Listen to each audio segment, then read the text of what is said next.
सो hey everyone, आप लोग का बहुत बहुत स्वागत है आपके अपने यूट्यूब चैनल स्टडी पॉइंट रहा में। तो गाइस, आप लोगों के लिए मैं लेकर आई हूँ रेलवे ग्रुप डी 2025 का जीके जीएस का प्रीवियस ईयर का ब्रह्मास्त्र सीरीज लेकर आई हूँ, जो आप सभी स्टूडेंट के लिए बहुत ज्यादा इंपॉर्टेंट होने वाला है गाइस। और आप सभी से यही रिक्वेस्ट है कि प्लीज वीडियो को एंड तक जरूर देखिएगा एंड कोशिश करिएगा नोट बनाने का। जितनी भी सारी चीजें आपकी क्लियर आउट नहीं है उसको नोट करिए एंड उसके बाद उसका रिवीजन करिए। सबसे इंपॉर्टेंट चीज होता है नोट बनाना एंड उसका रिवीजन करना, बहुत इंपॉर्टेंट चीज होता है। तो नोट बनाइए एंड रिवीजन करिए, ठीक है। तो चलिए बिना देर के स्टार्ट करते हैं और अपने पहले क्वेश्चन की तरफ बढ़ते हैं। तो आज का हमारा पहला प्रश्न है, क्वेश्चन नंबर 1 है। क्वेश्चन नंबर 1 हमसे कह रहा है कि एनीमिया का मुख्य कारण क्या है। यानी कि जो एनीमिया होती है वो किसके कारण की वजह से होती है? ऑक्सीजन की कमी की वजह से, डब्ल्यूबीसी की कमी की वजह से, आरबीसी की कमी की वजह से, या फिर प्लेटलेट की कमी की वजह से। तो गाइज इसका जो करेक्ट आंसर होगा वो हो जाएगा ऑप्शन सी, हमारा करेक्ट आंसर हो जाएगा। एनीमिया जो है ये आरबीसी की कमी के कारण होती है, ठीक है ना। अब यहाँ पे अगर मैं बात करूँ गाइज, तो एनीमिया आरबीसी की कमी के कारण होती है। तो अगर आपसे पूछा जाए कि आरबीसी की वृद्धि से कौन सा रोग होता है? आरबीसी की वृद्धि से, ठीक है। तो याद रखिएगा आरबीसी की वृद्धि से रोग होता है पॉलीसिथोमिया। पॉलीसिथोमिया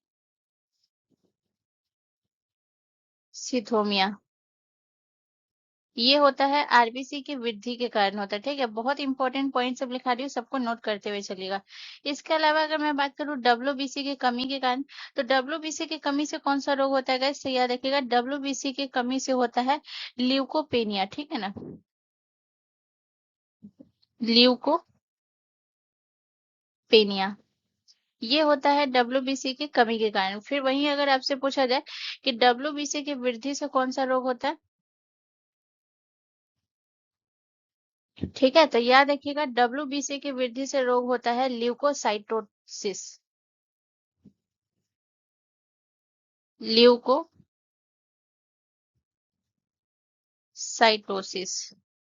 ये होता है डब्ल्यूबीसी की वृद्धि के कारण। अब आ जाते हैं गाइस प्लेटलेट की कमी के कारण। तो प्लेटलेट की कमी के कारण कौन सा रोग होता है, जिसे हम बिम्बाणु भी कहते हैं गाइस। तो याद रखिएगा प्लेटलेट की कमी के कारण होता है थ्रोम्बोसाइटोपेनिया, ठीक है। इसकी कमी से कौन सा रोग होता है? थ्रोम्बोसाइटोपेनिया, ठीक है ना। ये होता है बिम्बाणु यानी कि प्लेटलेट की कमी की वजह से। फिर यहीं पे आपका जो है तीसरा पॉइंट आपको याद रखना है कि जो है आपके प्लेटलेट की कमी से कौन सा रोग, वृद्धि से कौन सा रोग होता है? प्लेटलेट्स की वृद्धि से, ठीक है। तो ये आपको याद रखना है कि प्लेटलेट की वृद्धि से कौन सा रोग होता है। तो ये होता है वृद्धि से थ्रोम्बोसाइटोसिस होता है, ठीक है। थ्रोम्बोसाइटोसिस। तो ये पॉइंट तो बहुत ज्यादा इंपॉर्टेंट है, ये आपको तो याद रखना ही है किसी भी हाल में, ठीक है। अब थोड़ा सा हम आरबीसी के बारे में बात कर लेते हैं गाइस। तो सबसे पहले हम यहाँ पे बात करेंगे रेड ब्लड सेल्स, आरबीसी, ठीक है। तो आरबीसी के बारे में सबसे पहले आपको याद रखना है कि इसका जो है वैज्ञानिक नेम क्या होता है आरबीसी का? वैज्ञानिक वैज्ञानिक नाम, ठीक है। तो आरबीसी को जो है याद रखिएगा, इसे हम क्या कहते हैं? इरिथ्रोसाइटस, ठीक है। इरिथ्रो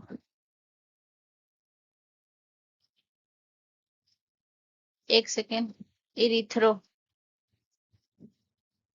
इरिथ्रो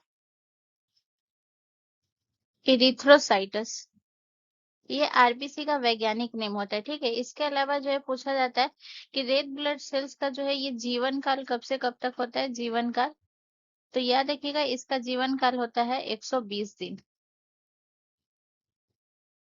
120 दिन। उसके अलावा जो है तीसरा प्रश्न ये पूछा जाता है कि इसका निर्माण कहाँ होता है? आरबीसी का निर्माण कहाँ होता है? तो आरबीसी का निर्माण होता है अस्थि मज्जा यानी कि बोन मैरो में।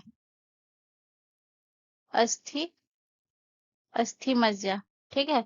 अस्थि मज्जा क्या है? या कहीं कहीं पे आपको ऑप्शन बोन मैरो भी दे देता है, तो कंफ्यूज नहीं होइएगा, ठीक है ना। बोन मैरो, जिसे बोन मैरो भी कहा जाता है, ठीक है। तो इतना पॉइंट आपको आरबीसी के बारे में याद रखना है। इसके अलावा गाइज यहाँ पे अगर मैं आपको एक चीज बताऊं, तो एक पॉइंट और नोट कर लीजिएगा। पहले इसे इरेज कर देते हैं। इसे अस्थि मज्जा को हम क्या कहते हैं? Bone marrow. आरबीसी में क्या होता है गाइस, केंद्रक नहीं पाया जाता। तो यहाँ पे मैं स्टार्ट देके ये पॉइंट लिख देती हूँ, याद रखिएगा। आरबीसी में केंद्रक नहीं पाया जाता है, केंद्रक नहीं पाया जाता है, ठीक है। लेकिन इसका एक अपवाद है, अपवाद ये है कि जो आपके जो ऊंट और लावा में जो होता है ना, इसमें केंद्रक पाया जाता है, ठीक है। ऊंट और लावा में ये जो है क्या है, अपवाद है। नीचे क्या लिख लीजिएगा, अपवाद, ठीक है। तो याद रखिएगा, पहला ऊंट और दूसरा याद रखिएगा लावा, लामा, ठीक है। ऊंट और लावा में जो है ये केंद्रक पाया जाता है, जो कि ये अपवाद में आता है। ऊंट और लावा प्रजाति में केंद्रक केंद्रक होता है, ठीक है। जगह नहीं है, मैं नीचे लिख देती हूँ, केंद्रक होता है, ठीक है। तो ये अपवाद में आता है, ऊंट और लामा, ठीक है। चलिए अब हम नेक्स्ट क्वेश्चन की तरफ चलते हैं। अगला क्वेश्चन हमारा क्वेश्चन नंबर 2 है गाइस। क्वेश्चन नंबर 2 हमसे कह रहा है कि मयूरभंज छौ किस राज्य का मूल नृत्य है। तो मयूरभंज छौ जो है ये मणिपुर का है, बिहार का है, उड़ीसा का है, या फिर उत्तर प्रदेश का है। तो गाइस इसका जो करेक्ट आंसर होगा वो हो जाएगा ऑप्शन सी, हमारा करेक्ट आंसर हो जाएगा उड़ीसा का है। सबसे पहले हम छौ नृत्य के बारे में बात करेंगे। छौ नृत्य, ठीक है। तो छौ नृत्य के बारे में यहाँ पे सबसे पहला पॉइंट आपको क्या याद रखना है कि छौ नृत्य को जो है अर्धशास्त्रीय नृत्य भी कहा जाता है, ठीक है। तो याद रखिएगा, छौ नृत्य को जो है क्या कहा जाता है, अर्धशास्त्रीय नृत्य कहा जाता है। अर्ध शास्त्रीय अर्धशास्त्रीय नृत्य कहा जाता है, ठीक है, कहा जाता है। इसके अलावा आपको याद रखना है इसकी जो छौ नृत्य जो है याद रखिएगा, ये मार्शल आर्ट जो है याद रखिएगा, और जो है ये छौ नृत्य जो है एक मार्शल आर्ट है, मार्शल आर्ट है, ठीक है। इसके अलावा आपको याद रखना है गाइस कि जो है ये जो है आपके छौ नृत्य जो है ये कौन कौन से राज्य में होती है। तो ये ओडिशा में तो होती ही है, तो ये ओडिशा में है, इसकी शैली है ओडिशा जो है, ठीक है ना, ओडिशा में छौ नृत्य है। इसके अलावा झारखंड और पश्चिम बंगाल याद रखिएगा, झारखंड और पश्चिम बंगाल,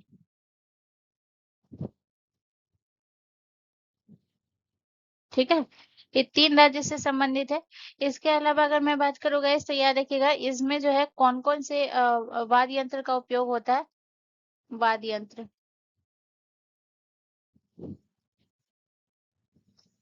ठीक है। तो याद रखिएगा छौ नृत्य में जो है याद रखिएगा शहनाई का, ढोल का, शहनाई का, इसके अलावा याद रखिएगा ढोल का, ठीक है। इसके अलावा आपको याद रखना है खरका, खरका का, और इसके अलावा आप याद रखिएगा और कौन सा है, मोहुरी, मोहुरी, इसका उपयोग होता है, ठीक है। तो छौ नृत्य के बारे में याद रखिएगा। इसके अलावा आपको क्या याद रखना है गाइस कि जो छौ नृत्य है, ठीक है ना, एक पॉइंट और याद रखिएगा इसे, छौ नृत्य के बारे में एक पॉइंट और याद रखिएगा कि 2010 में, ठीक है, 2010 में यूनेस्को, यूनेस्को ने जो है याद रखिएगा, यूनेस्को के अमूर्त सांस्कृतिक विरासत में शामिल किया गया, ठीक है ना। 2010 में यूनेस्को के अमूर्त सांस्कृतिक सांस्कृतिक विरासत में इसे शामिल किया गया, विरासत में शामिल किया गया, ठीक है। उसके अलावा आपको याद रखना है कि ये जो है इसकी कितनी शैलियां हैं। तो याद रखिएगा इसकी तीन शैलियां हैं, तीन शैलियां हैं, ठीक है। छौ नृत्य की कितनी शैलियां हैं, तीन शैलियां। कौन कौन सी शैली है गाइस, तो याद रखिएगा, पहला आपको याद रखना है सरायकेला, सरायकेला, ठीक है। दूसरा जो है ये कौन सा हो गया, मयूरभंज। तीसरा जो है ये कौन सा हो गया गाइस, तो याद रखिएगा तीसरा हो गया पुरुलिया, पुरुलिया, ठीक है।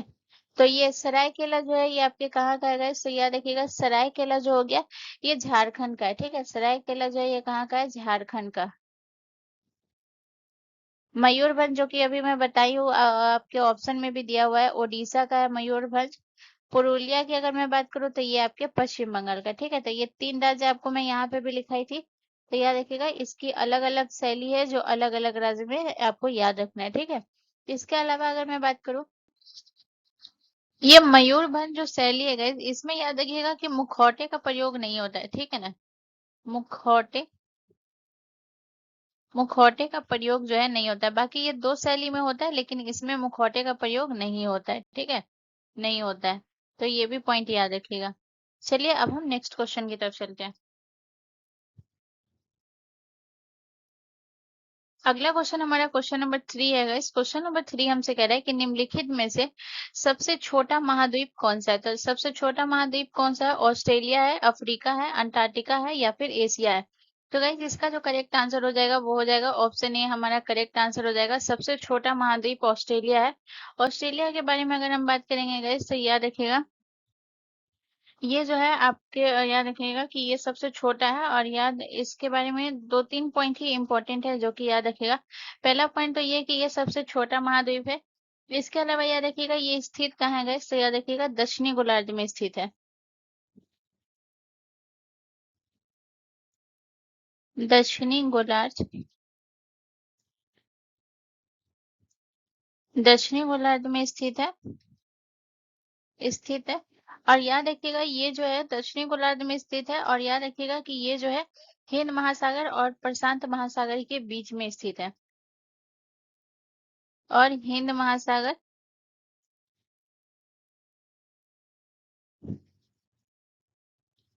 और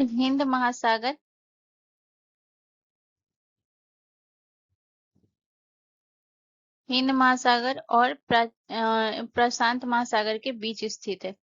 प्रशांत महासागर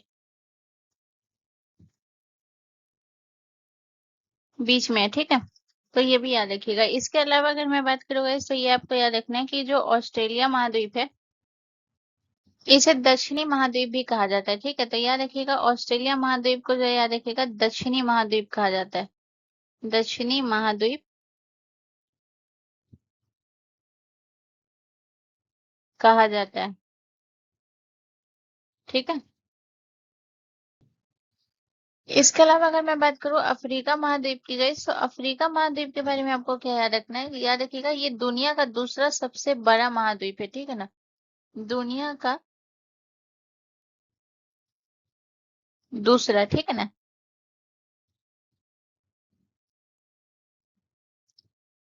दुनिया का दूसरा सबसे बड़ा महाद्वीप है।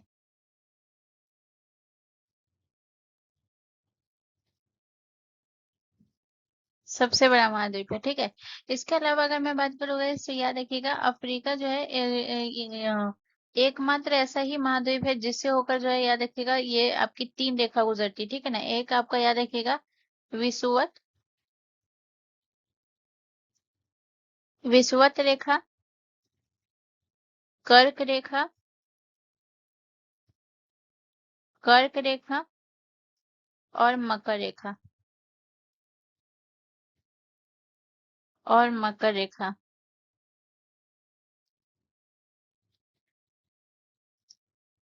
तीनों गुजरती है। ठीक है, तीनों गुजरती है अफ्रीका महाद्वीप से। ठीक है ना? एकमात्र ऐसा महाद्वीप है जिससे तीनों रेखा होकर गुजरती है। ठीक है, ये अफ्रीका हो गया। इसके बाद जो है अफ्रीका की याद रखिएगा, इसमें आपको याद रखना है कि इसकी जो है अफ्रीका की सबसे ऊंची चोटी कौन सी है? सबसे ऊंची चोटी, सबसे ऊंची चोटी। तो याद रखिएगा अफ्रीका की सबसे ऊंची चोटी है ये आपका कौन सा हो गया? किलिमंजारो।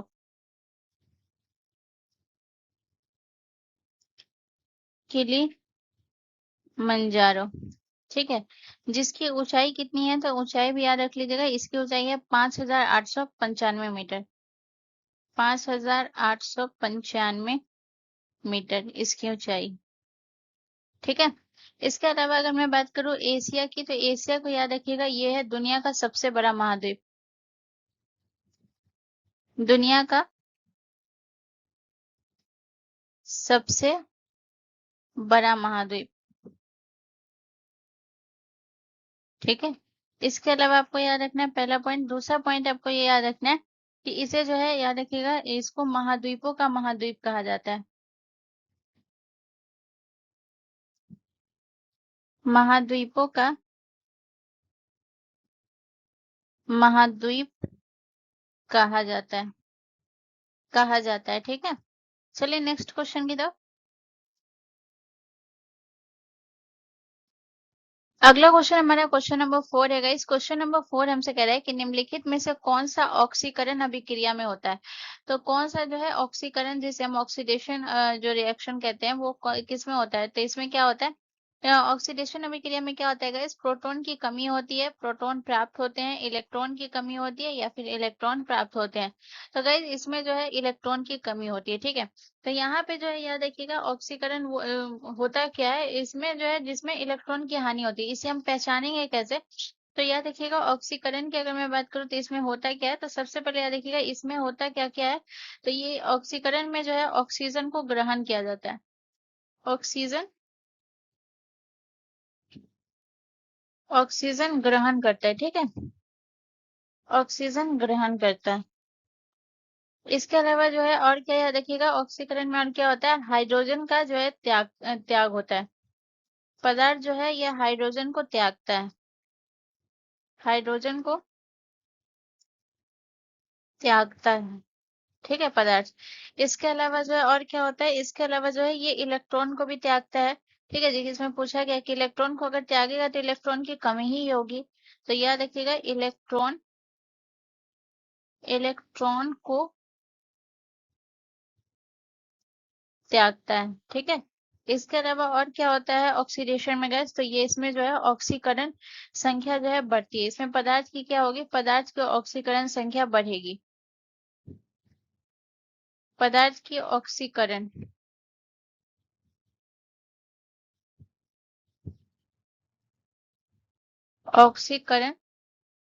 संख्या बढ़ेगी। ठीक है। तो ये होता है, और इसी का उल्टा किस में होता है, इसी का उल्टा होता है रिडक्शन में। ठीक है। रिडक्शन जिसे हम क्या बोलते हैं, अपक्षय। इसे हम क्या बोलते हैं, रिडक्शन। रिडक्शन। तो रिडक्शन में क्या होता है, तो रिडक्शन में उल्टा होता है। ठीक है ना। रिडक्शन में क्या होता है, रिडक्शन में उल्टा यानी कि विपरीत होता है। ठीक है। इसमें क्या होता है, इसमें जो है इलेक्ट्रॉन प्राप्त होता है। तो अगर रिडक्शन का पूछ देगा तो याद रखिएगा इसमें क्या होता है, तो इसमें इलेक्ट्रॉन प्राप्त होता है, और ऑक्सीडेशन में इलेक्ट्रॉन का जो है ये त्यागता है। इलेक्ट्रॉन प्राप्त होता है। ठीक है। चलिए नेक्स्ट क्वेश्चन की तरफ। अगला क्वेश्चन हमारा क्वेश्चन नंबर 5 है गाइस। क्वेश्चन नंबर 5 हमसे कह रहा है कि भारत में किस फसल की सबसे अधिक खेती की जाती है। तो भारत में मक्का की फसल की सबसे अधिक खेती की जाती है, गेहूं की, रागी की, या फिर चावल की। तो गाइस इसका जो करेक्ट आंसर होगा वो हो जाएगा ऑप्शन डी, हमारा करेक्ट आंसर हो जाएगा। भारत में जो है सबसे ज्यादा चावल की खेती की जाती है। तो यानी कि भारत में चावल की खेती की जाती है, तो भारत जो है ये आपके पहले स्थान पे आता है चावल की खेती में। इसके बाद जो है दूसरे नंबर पे कौन सी फसल है जिसकी सबसे ज्यादा खेती जो है भारत में होती है, तो दूसरे नंबर पे आपका गेहूं आता है। और तीसरे नंबर पे जो है ये आपका मक्का आता है जिसकी सबसे ज्यादा खेती होती है। ठीक है। इसके अलावा यहाँ पे अगर हम बात करें गैस, तो यहाँ पे हम चावल की खेती के बारे में बात करेंगे, जो कि पूछा जाता है इसके तापमान, मिट्टी, वर्षा, इसके बारे में। तो चलिए एक एक करके क्लियर करते हैं। तो सबसे पहले हम बात करेंगे इस फसल के बारे में। ठीक है। तो चावल की फसल के बारे में जो है यहाँ पे आपको याद रखना है कि इसके लिए जो है कौन सी मिट्टी सबसे ज्यादा उपयुक्त होती है। ठीक है। मिट्टी। तो याद रखिएगा इसके लिए जो है जलोढ़ मिट्टी या फिर जो है चिकनी मिट्टी। जलोढ़ या चिकनी मिट्टी। ठीक है। इसके अलावा अगर मैं बात करूँ, मिट्टी हो गया, इसके बाद आपको याद रखना है वर्षा। तो इसके लिए जो है कितना वर्षा चाहिएगा, इससे याद रखिएगा 100 से 150 सेंटीमीटर तक की वर्षा चाहिए, आवश्यक होती है। इसके अलावा अगर मैं बात करूँ, ये वर्षा हो गया। इसके बाद जो है आपको और क्या याद रखना है, तो इसके बाद आपको याद रखना है तापमान। तो चावल की खेती के लिए तापमान कितना होना चाहिए, तो चावल की खेती के लिए तापमान जो है ये आपका 25 डिग्री सेल्सियस से जो है 25 डिग्री सेल्सियस से 35 डिग्री सेल्सियस तक होना चाहिए। ठीक है। ये हो गया। इसके बाद जो है चावल की जो चावल जो है ये आपका कौन से मौसम में होता है? तो याद रखिएगा चावल जो है ये खरीफ मौसम में होता है, ठीक है? खरीफ मौसम में, यानी कि ये खरीफ फसल है ये। तो खरीफ फसल जो होती है इसकी बुआई और कटाई कब होती है गाइस? तो याद रखिएगा, तो इस खरीफ फसल की जो है अगर मैं बात करूं, बुआई, ठीक है? तो इसकी बुआई जो होती है खरीफ फसल की, ये आपको याद रखना है, ये होती है जून जुलाई में, ठीक है ना? ये आपको याद रखना है, जून जुलाई में इसकी बुआई होती है, जून जुलाई। और उसके बाद जो याद रखिएगा इसकी कटाई कब होती है इस फसल की? तो याद रखिएगा इसकी कटाई होती है नवंबर दिसंबर में, नवंबर दिसंबर में। उसके बाद याद रखिएगा चावल जो है, याद रखिएगा कुल खाद्यान्न उत्पादन में जो है ये कितना परसेंट योगदान करती है? कुल कुल खाद्यान्न उत्पादन में जो है, याद रखिएगा कुल उत्पादन में 40% तक ये योगदान करती है। 40% योगदान जो है इसका होता है, चावल का योगदान करती है, ठीक है? तो ये हो गया। अब यहाँ पे जो है पूछा जाता है गाइस कि याद रखिएगा कि चावल उत्पादन में जो है शीर्ष राज्य कौन सा है भारत का? चावल उत्पादन में, चावल उत्पादन में शीर्ष राज्य,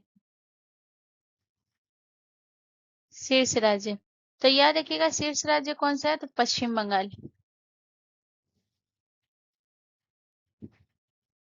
पश्चिम बंगाल है, ठीक है?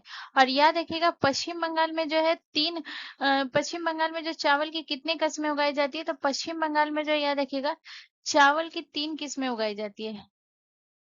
चावल की 3 किस्में, 3 किस्में उगाई जाती है, ठीक है? इतना पॉइंट आप याद रखिएगा। तो 3 किस्में कौन कौन सी है गाइस? तो याद रखिएगा, मैं रेड कलर ले लेती हूँ। चावल की 3 किस्में उगाई जाती है पश्चिम बंगाल में। तो याद रखिएगा कौन कौन सा है? तो पहला में आप याद रखिएगा अमन।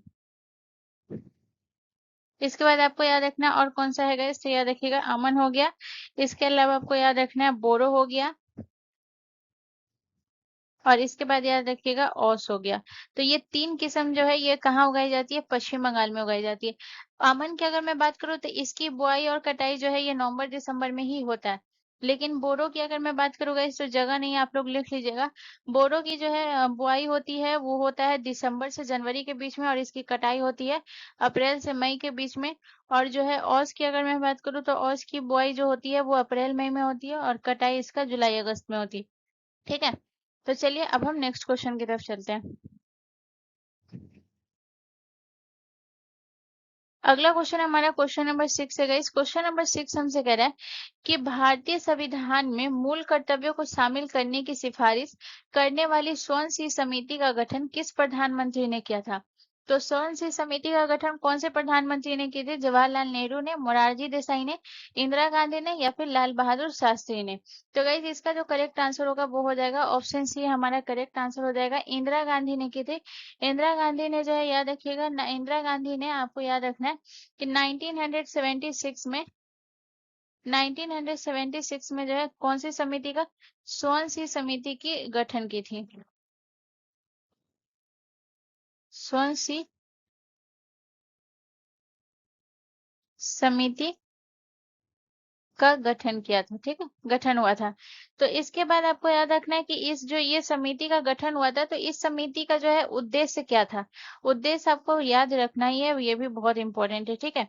तो इस समिति का उद्देश्य था भारतीय नागरिकों के जो है मूल कर्तव्यों को संविधान में शामिल करने की सिफारिश। भारतीय नागरिकों,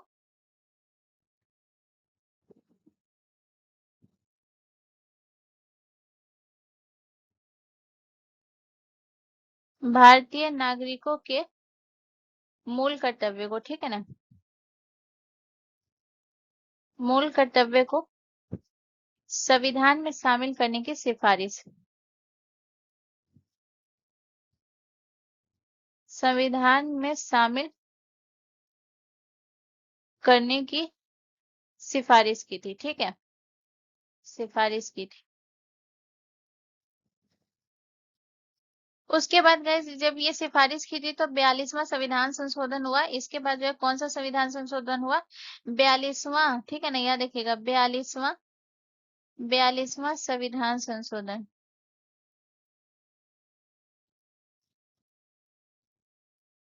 42वां संविधान संशोधन के तहत जो है याद रखिएगा इसे जोड़ा गया था, ठीक है, जोड़ा गया। याद रखिएगा किसे, अनुच्छेद 51A जोड़ा गया, ठीक है ना, जोड़ा गया। कौन सा अनुच्छेद जोड़ा गया? अनुच्छेद अनुच्छेद 51A। अनुच्छेद 51A में ही आपका कौन सा है? अनुच्छेद 51A में ही आपका मौलिक कर्तव्य है, ठीक है। और इसके तहत जो है अनुच्छेद 51 में जो है याद रखिएगा इसके तहत जो है कितने मौलिक कर्तव्य को जोड़े गए? तो अनुच्छेद 51 के तहत जो है याद रखिएगा 10 मौलिक कर्तव्य जुड़ा, 10 मौलिक कर्तव्य जोड़ा गया, ठीक है। तो इतना पॉइंट आपको याद रखना है। लेकिन यहाँ पे अगर आप ध्यान से देखेंगे तो यहाँ पे जब ये 42वां संविधान संशोधन हुआ था तो 10 मौलिक कर्तव्य जोड़ा गया, ठीक है ना। लेकिन अगर मैं बात करूँ कि वर्तमान में जो है, वर्तमान में मौलिक कर्तव्य कितना है, तो वर्तमान में जो है याद रखिएगा 11 मौलिक कर्तव्य है, ठीक है ना। वर्तमान में कितना मौलिक कर्तव्य है? 11 मौलिक कर्तव्य है।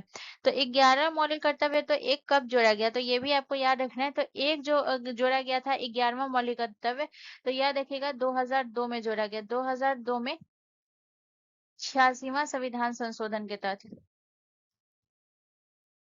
86वां संविधान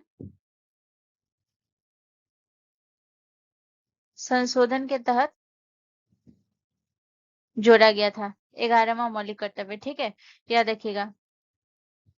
और ये जो 11वां मौलिक कर्तव्य था इसमें था 6 से 14 वर्ष के आयु के बच्चों को जो है शिक्षा का अवसर प्रदान करना, ठीक है ना। तो याद रखिएगा इसमें जो जोड़ा गया था ये गया था 6 से 14 वर्ष, 6 से 14 वर्ष की आयु आयु के बच्चे को शिक्षा का अवसर प्रदान करना, शिक्षा का अवसर प्रदान करना, ठीक है। चलिए नेक्स्ट क्वेश्चन की तरफ। अगला क्वेश्चन हमारा क्वेश्चन नंबर 7 है गाइस। क्वेश्चन नंबर 7 कह रहा है कि किन दो तत्वों में संयोजी इलेक्ट्रॉनों की संख्या समान होती है? तो संयोजी इलेक्ट्रॉनों की संख्या समान किस में होती है? हाइड्रोजन और हीलियम में, बोरोन और ब्रोमीन में, ये फ्लोरीन और क्लोरीन में, या फिर जो है नाइट्रोजन और कार्बन में। तो ये ऑप्शन आपको किस तरीके से दिया है, एग्जामिनर इसी तरीके से देते हैं ताकि आप कंफ्यूज हो जाए, ठीक है ना। तो याद रखिएगा किन दो तत्वों में संयोजी इलेक्ट्रॉनों की संख्या समान होती है। तो यहाँ पे आपको याद रखना है कि जो जिसमें संयोजी इलेक्ट्रॉनों की संख्या समान होती है ये होता क्या है, ये इसका आपको डिफिनेशन याद रखना है। तो याद रखिएगा इसका आपको क्या याद रखना है कि जब जो है याद रखिएगा जो आवर्त सारणी में जो तत्व जो होते हैं एक ही समूह में होते हैं, ठीक है ना, और उनकी जो है बाहरी कक्षा में जो है इलेक्ट्रॉन की संख्या समान होनी चाहिए, ठीक है ना। तो जो है याद रखिएगा इसका आपको क्या याद रखना है कि जो आवर्त सारणी में, आवर्त सारणी, ठीक है ना, आवर्त सारणी में जो तत्व, आवर्त सारणी में जो तत्व जो है एक ही समूह में हो। आवर्त सारणी में टोटल कितने समूह है? टोटल 18 समूह है, ठीक है ना। तो आवर्त सारणी में जो तत्व एक ही समूह में हो, एक ही समूह में हो, ठीक है। और जो याद रखिएगा जो इलेक्ट्रॉनों की संख्या क्या हो, समान हो। इलेक्ट्रॉन इलेक्ट्रॉन की संख्या समान हो, तो वो क्या होता है आपका संयोजी इलेक्ट्रॉन होता है, ठीक है ना। अब जैसे मैं आपको यहाँ पे एग्जांपल, जैसे अगर मैं बताऊं, एग्जांपल मैं आपको समझा रही हूँ, ठीक है ना, एग्जांपल से आप समझेंगे। जैसे अगर मैं यहाँ पे जो है इसका आंसर क्या हो जाएगा, इसका आंसर हो जाएगा फ्लोरीन और क्लोरीन, ठीक है। अब इससे समझिए कि मैंने फ्लोरीन और क्लोरीन इसका आंसर क्यों बताया। अब जैसे मान के चलिए कि ये जो है आपका जो हो गया फ्लोरीन और क्लोरीन, ये आपका हैलोजन समूह में आते हैं, यानी कि ये दोनों जो है ये आपके कौन से समूह में आते हैं, हैलोजन समूह में। तो याद रखिए फ्लोरीन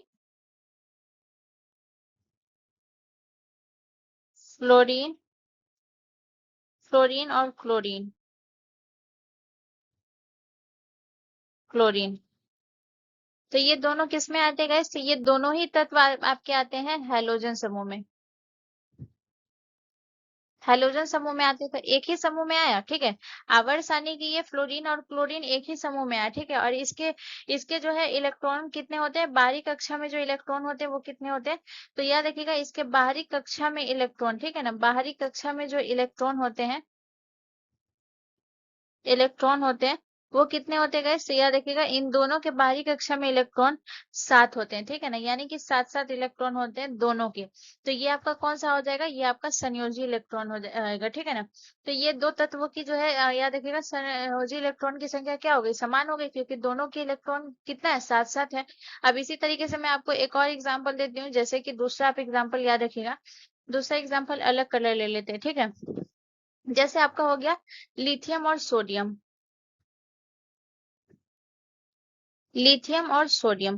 तो याद रखिएगा लिथियम और सोडियम भी एक ही समूह में आना चाहिए और इसका इलेक्ट्रॉन भी एक ही होना चाहिए, तभी ये संयोजी इलेक्ट्रॉन में होगा, ठीक है ना। तो यहाँ पे अगर मैं लिथियम की अगर और सोडियम की बात करूँ तो ये आपका कौन से समूह में आता है गाइस? तो याद रखिएगा ये जो आपके आता है ये आवर्त सारणी के समूह एक में आता है, ठीक है।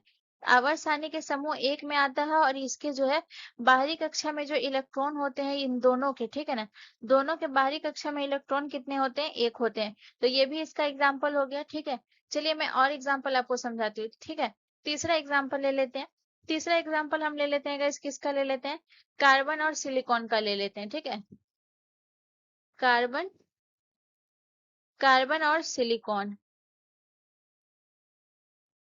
सिलिकॉन, ठीक है। तो कार्बन और सिलिकॉन का ले लेते हैं। अगर मैं कार्बन और सिलिकॉन की अगर मैं बात करूं, ये दोनों जो है ये आपके कौन से समूह में आते हैं? तो कार्बन और सिलिकॉन जो है ये आपको याद रखिएगा समूह 14 में आते हैं, ठीक है।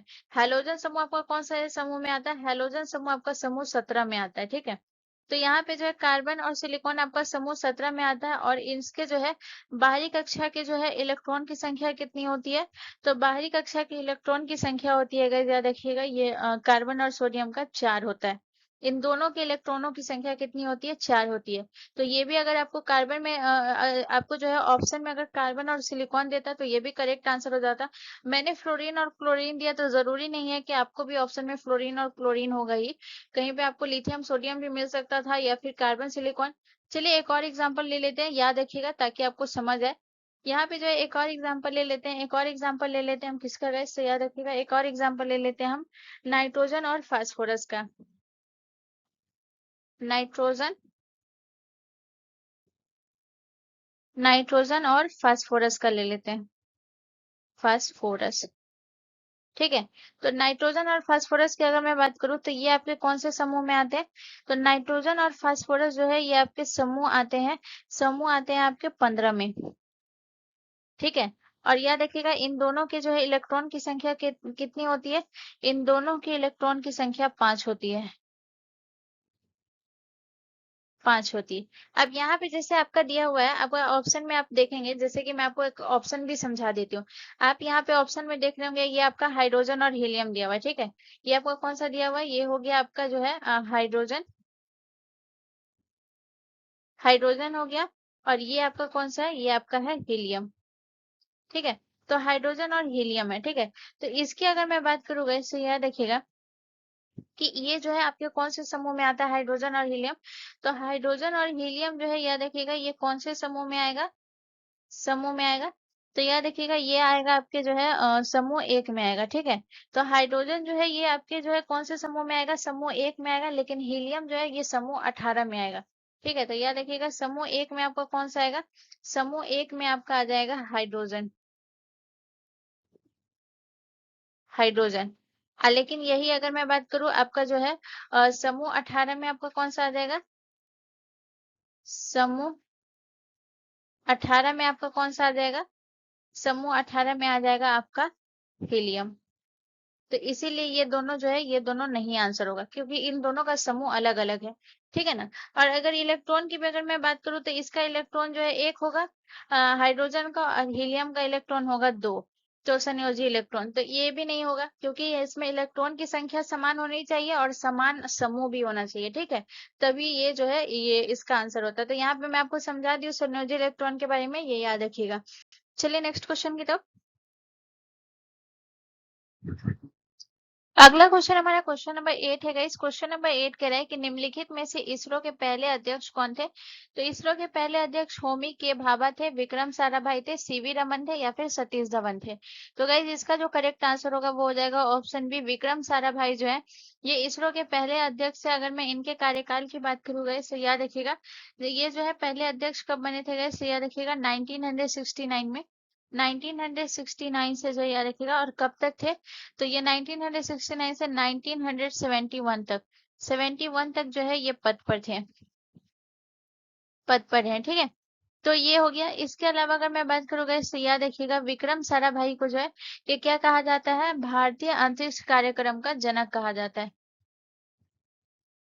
भारतीय अंतरिक्ष कार्यक्रम का जनक कहा जाता है, ठीक है। जनक कौन है तो याद रखिएगा। इसके अलावा जो है हम बात करते हैं गाइस तो यहाँ पे आपको याद रखना, इसरो के बारे में हम बात कर लेते हैं गाइस। तो थोड़ा सा हम इसरो के बारे में भी बात करेंगे। तो इसरो की स्थापना कब हुई थी गाइस, याद रखिएगा। तो इसरो की स्थापना हुई थी 15 अगस्त को हुआ था, ठीक है ना, 15 अगस्त 1969 को। 15 अगस्त 1969, ठीक है। इसके अलावा अगर मैं बात करूँ इसका मुख्यालय कहाँ है गाइस, इसरो का मुख्यालय,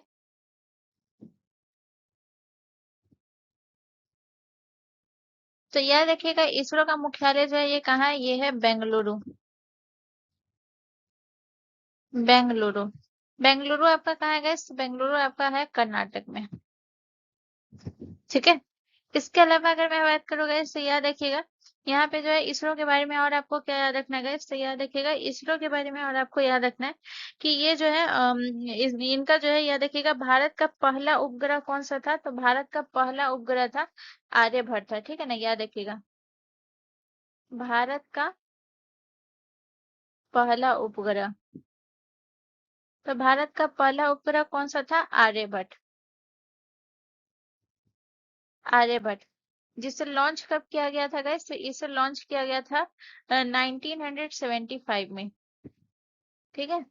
तो इतना पॉइंट आपको याद रखना है। अब आ जाते हैं गाइस तो याद रखिएगा, अब बात करते हैं सतीश धवन के बारे में। तो सतीश धवन के बारे में आपको क्या याद रखना है गाइस, तो याद रखिएगा इसरो के दूसरे अध्यक्ष थे। इसरो के दूसरे अध्यक्ष, तो इसरो के दूसरे अध्यक्ष कौन थे, सतीश धवन थे गाइस। और इनके बाद अगर मैं बात करूं कि ये जो है अपने पद पर कब से कब तक थे गाइस, तो ये अपने पद पर थे गाइस, याद रखिएगा 1972 से 1984, 1972 से 1984 तक ये अपने पद पर थे, ठीक है। और याद रखिएगा इनके समय में जो है जो इसरो के दूसरे अध्यक्ष थे, इनके समय में जो है याद रखिएगा ये कौन सा रोहिणी उपग्रह लॉन्च हुआ था, ठीक है ना, याद रखिएगा।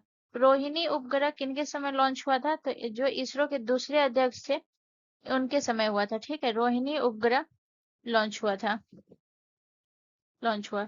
कब हुआ था रोहिणी उपग्रह लॉन्च गाइस, तो ये भी याद रखिएगा 1980 में, 1980 में,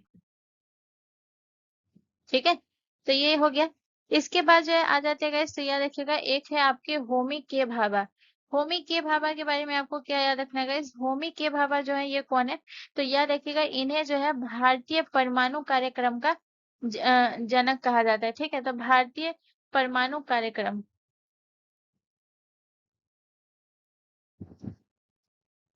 इसे इरेज कर देते, भारतीय लिख लीजिए, ठीक है। भारतीय परमाणु कार्यक्रम के कार्यक्रम का जनक कौन है गाइस, तो याद रखिएगा ये है होमी के भाभा, ठीक है। इसके बाद जो है नेक्स्ट आ जाते हैं गाइस तो याद रखिएगा सीवी रमन। सीवी रमन के बारे में आपको क्या याद रखना है, इन्होंने रमन प्रभाव की खोज की थी। सीवी रमन जो है याद रखिएगा रमन प्रभाव की खोज की,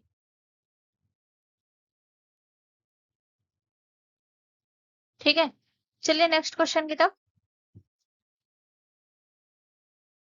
अगला क्वेश्चन हमारा क्वेश्चन नंबर 9 है गाइस। क्वेश्चन नंबर 9 हमसे कह रहा है कि कौन सा एक ग्रंथि नहीं है। तो यहाँ पे बोला है कि कौन सा एक ग्रंथि नहीं है, तो एड्रीनल, किडनी, थायराइड या फिर पिट्यूटरी। तो गाइस किडनी एक ग्रंथि नहीं है, ठीक है ना। किडनी का काम क्या होता है? किडनी का काम होता है रक्त को फिल्टर करने का काम, ठीक है ना। तो याद रखिएगा किडनी क्या करती है, तो किडनी का काम होता है रक्त को फिल्टर करना, रक्त को फिल्टर करना। बाकी जो है ये आपका एड्रीनल, थायराइड और पिट्यूटरी, ये तीनों ग्रंथि है। तो इन तीनों ग्रंथि के बारे में, थायराइड ग्रंथि के बारे में सबसे पहले बात करते हैं। तो थायराइड ग्रंथि कहाँ स्थित होती है गाइस? तो याद रखिएगा थायराइड ग्रंथि जो है ये गले में स्थित होती है, गले में स्थित होती है, ठीक है। इसके अलावा आपको याद रखना है कि ये जो है कौन सा हार्मोन ये करती है। तो थायराइड ग्रंथि से जो है कौन सा हार्मोन का स्रावन होता है? तो याद रखिएगा थायरोक्सिन हार्मोन बनाती है, ठीक है ना। थायरोक्सिन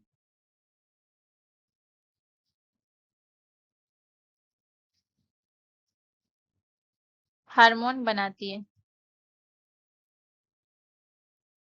ठीक है। थायरॉक्सिन हार्मोन बनाती है और इसके बाद याद रखिएगा ये क्या करती है, ये शरीर के जो है चयापचय दर को नियंत्रित करता है, ठीक है ना। तो याद रखिएगा, और ये क्या करती है, शरीर के, कलर यही रहने देती हूँ, ठीक है ना, शरीर के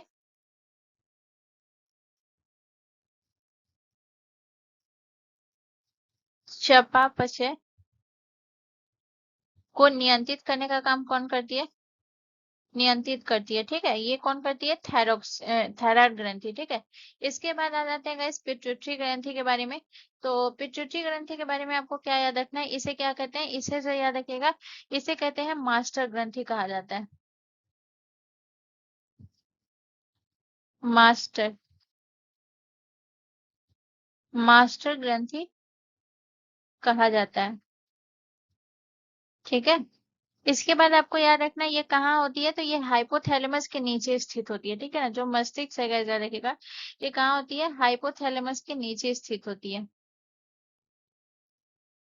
हाइपोथैलेमस, हाइपोथैलेमस के नीचे, नीचे स्थित होती है, ठीक है। इसके अलावा अगर हम बात करते हैं एड्रीनल ग्रंथि के बारे में, तो एड्रीनल ग्रंथि के बारे में याद रखिएगा इसे क्या कहते हैं? इसे अधिवृक्क ग्रंथि भी कहते हैं, ठीक है, याद रखिएगा। इसे क्या कहते हैं? अधिवृक्क, अधिवृक्क ग्रंथि, अधिवृक्क ग्रंथि कहते हैं, ठीक है। इसके अलावा आपको याद रखना है गाइस कि ये जो ये क्या कौन से हार्मोन बनाती है, तो ये दो हार्मोन बनाती है, एड्रिनल ग्रंथि दो हार्मोन बनाती है, याद रखिएगा। एक बनाती है एड्रेनालिन, एड्रेनालिन, और कौन सी बनाती है? और बनाती है गाइस याद रखिएगा कार्टिसोल, और कार्टिसोल हार्मोन बनाती है, ठीक है। तो ये हो गया, इसके बारे में इतना पॉइंट आपको याद रखना है। चलिए नेक्स्ट क्वेश्चन की तरफ। अगला क्वेश्चन हमारा क्वेश्चन नंबर 10 है गाइस। क्वेश्चन नंबर 10 कह रहा है कि लोक पावनी और भवानी डैश नदी की सहायक नदियां हैं। तो लोक पावनी और भवानी जो है किसकी सहायक नदी है गाइस? कावेरी की, महानदी की, गोदावरी की या फिर कृष्णा की। तो गाइस याद रखिएगा ये है इसकी क्या कहते हैं गाइस, कावेरी नदी की, ठीक है। ऑप्शन ए हमारा करेक्ट आंसर हो जाएगा। तो सबसे पहले अगर मैं कावेरी नदी के उद्गम की बात करूं कि इसका उद्गम होता कहाँ से गए, तो याद रखिएगा कावेरी नदी का उद्गम होता है ब्रह्मगिरी पर्वत से,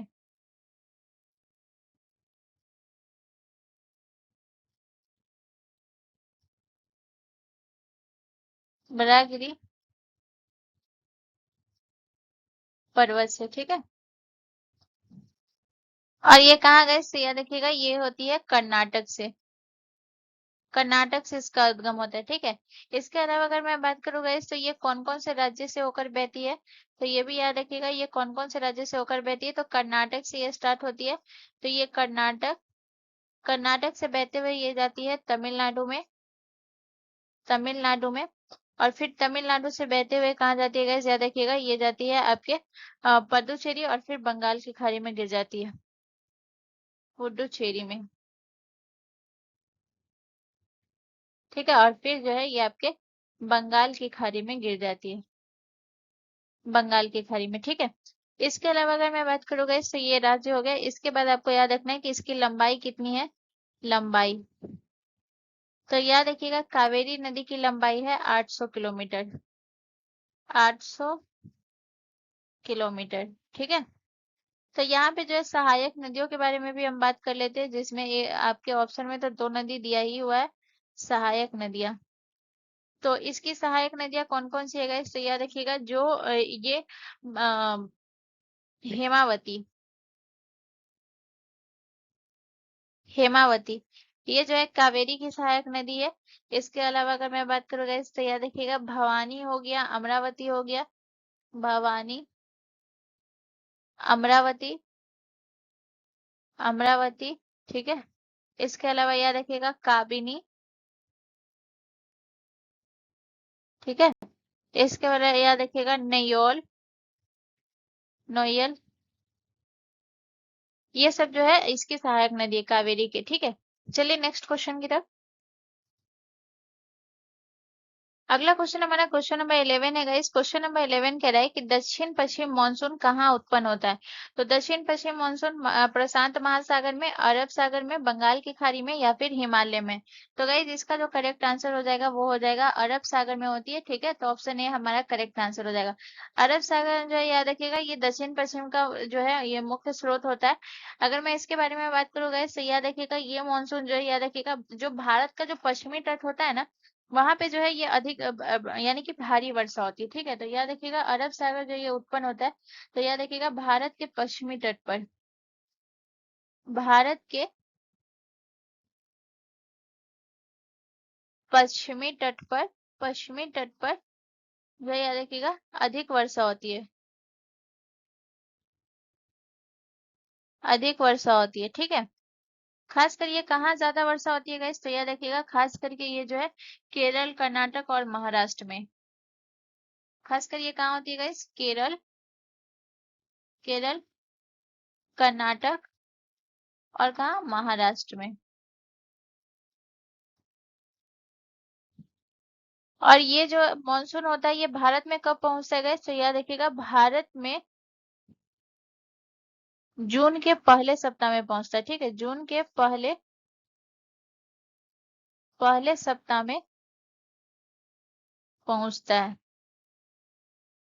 ठीक है, इसके अलावा अगर मैं बात करूँ गाइस तो यहाँ पे हम बात कर लेते हैं हिमालय के बारे में। ठीक है, हिमालय के बारे में हमको क्या याद रखना है कि ये जो है हिमालय जो है ये मानसून को ये क्या करता है, रोकने और मोड़ने का कार्य करता है। ठीक है, तो याद रखिएगा मानसून को ये क्या करता है, हिमालय, हिमालय जो है मानसून को रोकने,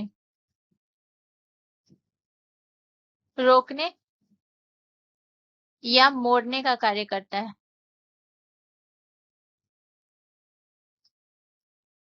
कार्य करता है। यानी कि जो हिमालय होता है गैस ये बहुत ऊंचा होता है, इस पे अगर बारिश होगी तो ऑब्वियस सी बात है ये रुकेगा ही। ठीक है ना, तो इसकी वजह से, और ये जो रोकता है तो इसकी वजह से ये क्या होता है, हिमालय की वजह से जो है याद रखिएगा उत्तर भारत में जो है याद रखिएगा उत्तर भारत में जो है वर्षा होती है। ठीक है ना, इससे क्या होती है, इससे उत्तर भारत में वर्षा होती है, उत्तर भारत में, उत्तर भारत में वर्षा होती है। ठीक है, चलिए नेक्स्ट क्वेश्चन की तरफ। अगला क्वेश्चन है हमारा क्वेश्चन नंबर 12 है गाइस। क्वेश्चन नंबर 12 हमसे कह रहा है कि भारतीय संविधान के अनुच्छेद 112 के तहत तैयार वार्षिक वित्तीय विवरण को डैश कहा जाता है।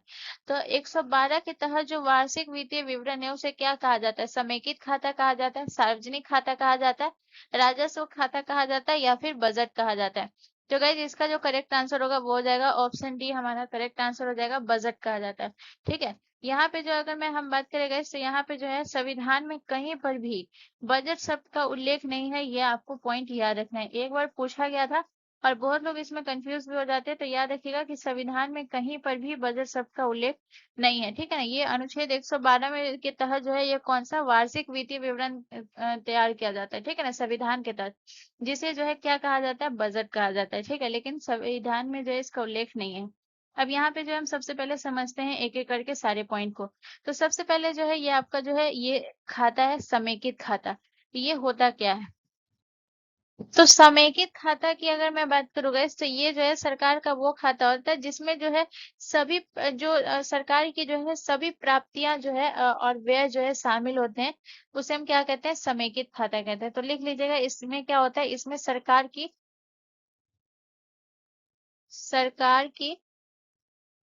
सभी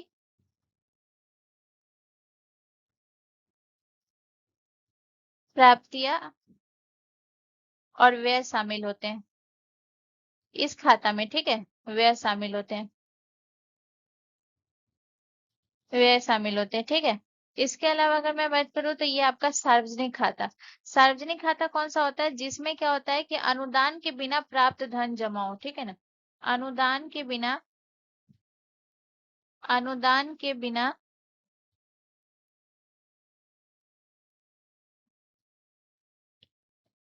प्राप्त धन जमा हो,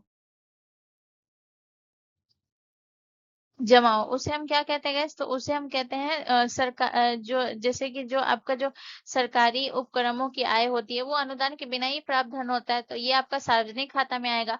अब होता है, एक होता है आपका राजस्व खाता। राजस्व खाता किसे कहते हैं, जिसमें जो है याद रखिएगा राजस्व प्राप्तियां व्यय शामिल होता है, ठीक है, उसे हम क्या कहते हैं, ये याद रखिएगा, जिसमें राजस्व प्राप्तियां,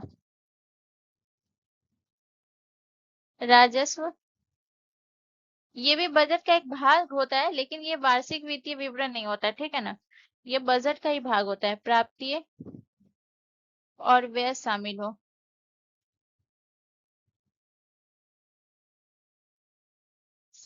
ठीक है।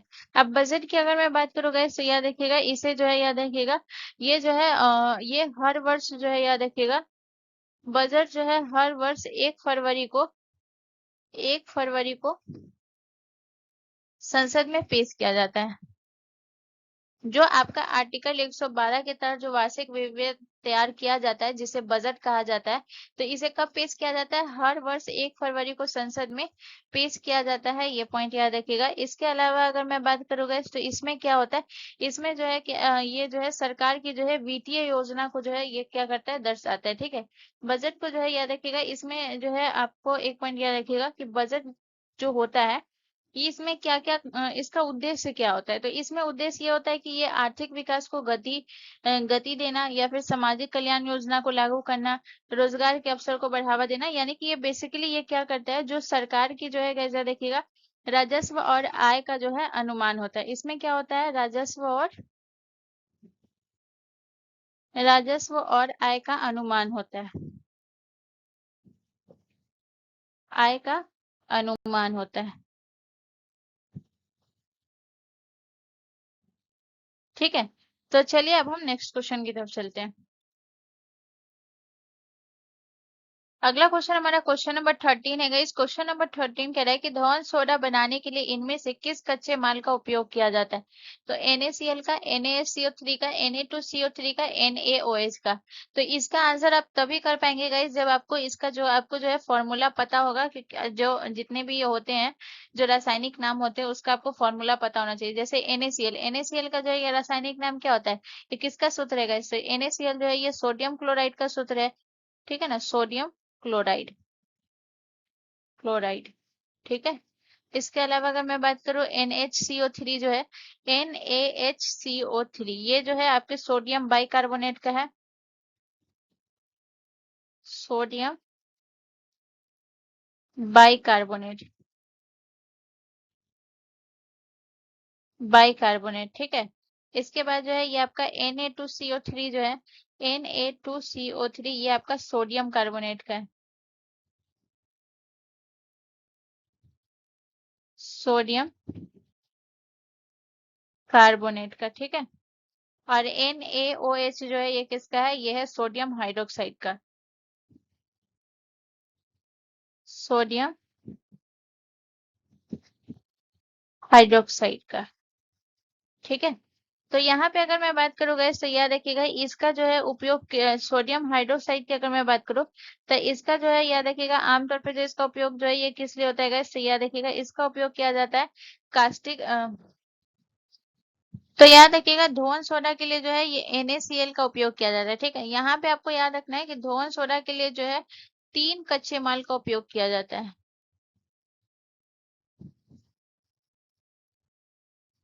ठीक है, तो धोवन सोडा के लिए जो है किसका उपयोग किया जाता है, 3 कच्चे माल का। अब कौन से 3 कच्चे माल से जो है धोवन सोडा प्राप्त किया जाता है, ये भी याद रखिएगा, 3 कच्चे माल का, जिसमें पहला हो गया आपका, कौन सा हो गया, पहला हो गया आपका NaCl यानी कि सोडियम क्लोराइड, NaCl, ये आपका कौन सा हो गया, सोडियम क्लोराइड, ये मैं लिखा चुकी हूँ तो ये मैं नहीं लिखाऊंगी। दूसरा आपका कौन सा कच्चा माल चाहिए, CaCO3, CaCO3 आपका कौन सा हो गया, CaCO3 हो गया आपका चूना पत्थर,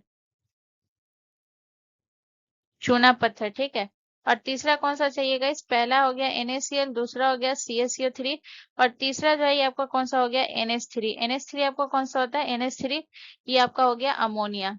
तो ये तीन इससे जो है ये प्राप्त किया जाता है आपका धोवन सोडा। ठीक है, तो ये आपको याद रखना है।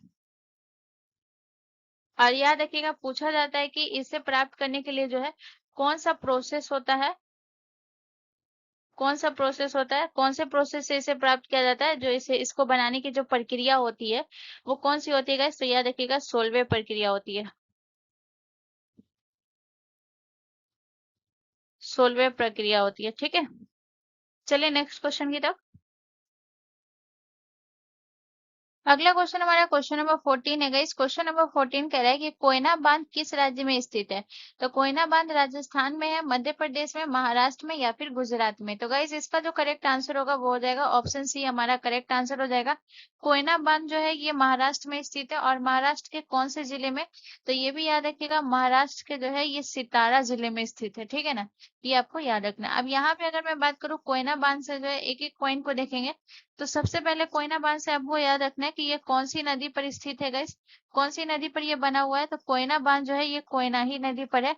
तो ये नदी याद करने में आपको ज्यादा दिक्कत नहीं होगा। ठीक है, इसके अलावा हम इसके निर्माण के बारे में बात करेंगे कि इसका निर्माण कब हुआ था गाइस, तो ये आपको ध्यान रखना है। इसका निर्माण हुआ था 1956 में, जो इसका निर्माण जो है स्टार्ट हुआ था, और इसका निर्माण पूर्ण कब हुआ था गाइस, ये भी याद रखिएगा। तो इसका निर्माण जो पूरी तरीके से ये बन के तैयार हुआ था 1964 में। ठीक है, इसके अलावा अगर मैं बात करूँ गाइस, तो यहाँ पे आपको याद रखना है कि इस पे जो है एक जलाशय बना हुआ है कोयना बांध पे। ठीक है, तो ये कोयना बांध पे कौन सा जलाशय है, जलाशय, तो इस पे कौन सा जलाशय है गाइस, तो याद रखिएगा शिव सागर सरोवर,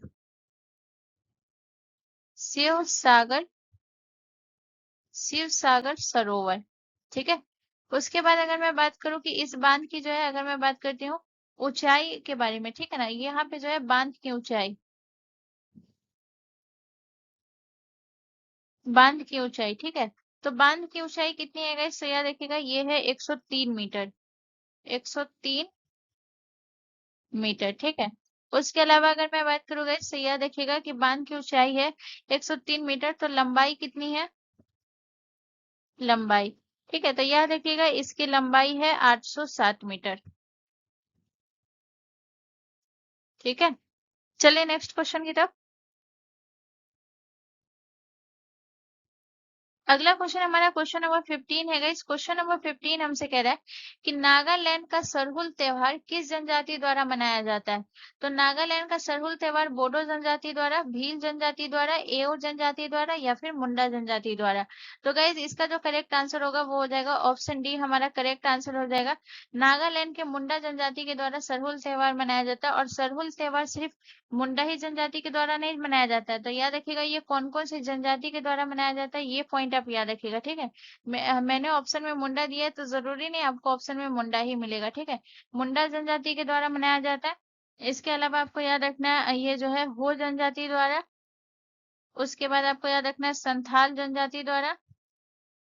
ठीक है, संथाल हो गया। इसके बाद आपको याद रखना है उराव,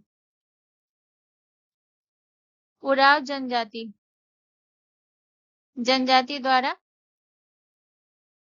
मनाया जाता है। ठीक है, मनाया जाता है। इसके अलावा अगर मैं बात करूँ गाइस, तो आपको याद रखना है कि इसमें क्या होता है। तो इसमें जो याद रखिएगा, साल के वृक्ष की पूजा की जाती है, साल वृक्ष की पूजा की जाती है,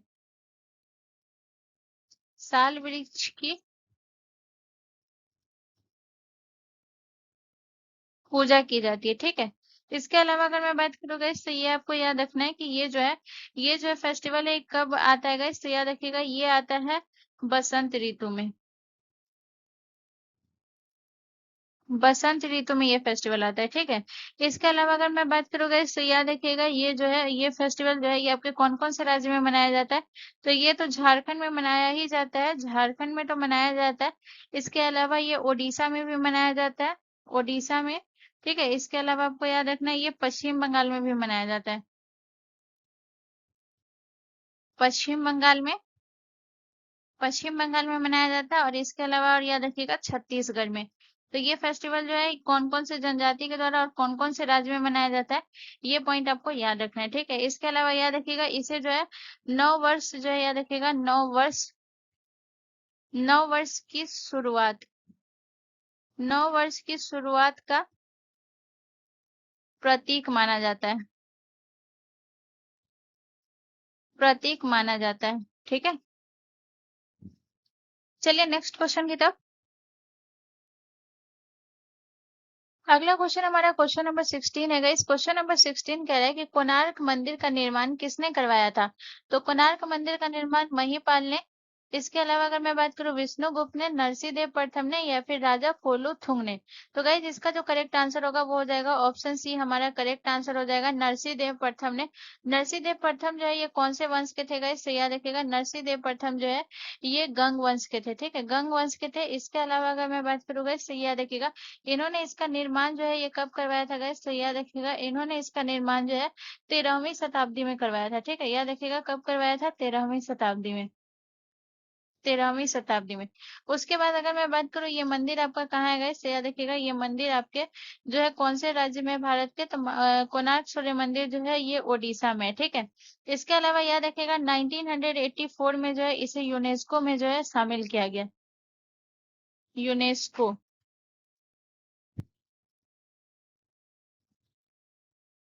यूनेस्को में, ठीक है। 1984 में यूनेस्को में शामिल किया गया, ठीक है। इसके अलावा अगर मैं बात करूँ गाइस, तो याद रखिएगा ये जो है आपके कौन सी शैली से निर्मित है गाइस, तो याद रखिएगा कलिंग शैली निर्मित है, कलिंग शैली,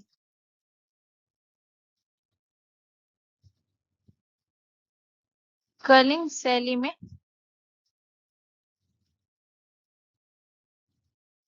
निर्मित है, ठीक है। इसके अलावा आपको याद रखना है कि ये जो है ये कैसा है, ये बना जो हुआ है गाइस, याद रखिएगा ये कैसा है। तो याद रखिएगा ये जो है एक विशाल रथ के रूप में जो है इसे बनाया गया, ठीक है। तो ये किस रूप में बनाया गया, रथ के रूप में बनाया गया, बनाया गया है, ठीक है। इसके अलावा आपको याद रखना है गाइस कि इसमें कितने, तो रथ के रूप में बनाया गया जिसमें जो है याद रखिएगा 12 जोड़ी जो है, याद रखिएगा 12 जोड़ी जो है ये पहिए हैं, ठीक है। तो इतना पॉइंट आपको याद रखना है। चलिए नेक्स्ट क्वेश्चन की तरफ। अगला क्वेश्चन हमारा क्वेश्चन नंबर 17 है गाइस। क्वेश्चन नंबर 17 हमसे कह रहा है कि निम्नलिखित में से सबसे प्राचीन वाद्य यंत्र कौन सा है। तो गाइस सबसे प्राचीन वाद्य यंत्र कौन सा है, तो सरोद है, तबला है, वीणा है, सितार है। तो गाइस इसका जो करेक्ट आंसर हो जाएगा वो हो जाएगा ऑप्शन हमारा सी, करेक्ट आंसर हो जाएगा वीणा जो है सबसे प्राचीन वाद्य यंत्र है। और याद रखिएगा वीणा का जो है ये जनक किसे कहा जाता है गाइस, तो याद रखिएगा वीणा का जनक जो है ये नारद, नारद मुनि को, नारद मुनि को जो है वीणा का जनक कहा जाता है। इसके अलावा आपको याद रखना है कि जो नाट्य शास्त्र है गाइस, नाट्य शास्त्र, तो नाट्य शास्त्र में जो याद रखिएगा वीणा के 35 श्लोकों का वर्णन किया गया है, वीणा के 35 श्लोकों का वर्णन किया गया, वर्णन किया गया, ठीक है। इसके अलावा अगर मैं बात करूँ गाइस, तो याद रखिएगा ये जो है वीणा जो है ये आपको याद रखना है कि ये जो है आपका कौन सा शब्द है, तो याद रखिएगा वीणा जो है ये आपका संस्कृत, संस्कृत शब्द है, ठीक है। तो गाइज आज के लिए इतना ही। यहाँ से रिलेटेड अगर आपको कोई भी कंफ्यूजन, कोई भी दिक्कत है तो आप मुझसे कमेंट करके पूछ सकते हैं, मैं उसका जरूर रिप्लाई करूंगी। अगर ये वीडियो आपके लिए थोड़ा सा भी इन्फॉर्मेटिव था तो प्लीज प्लीज चैनल को जरूर सब्सक्राइब कर लीजिएगा एंड बेल आइकन पे जरूर क्लिक कर लीजिएगा। मिलते हैं नेक्स्ट वीडियो में। जय हिंद।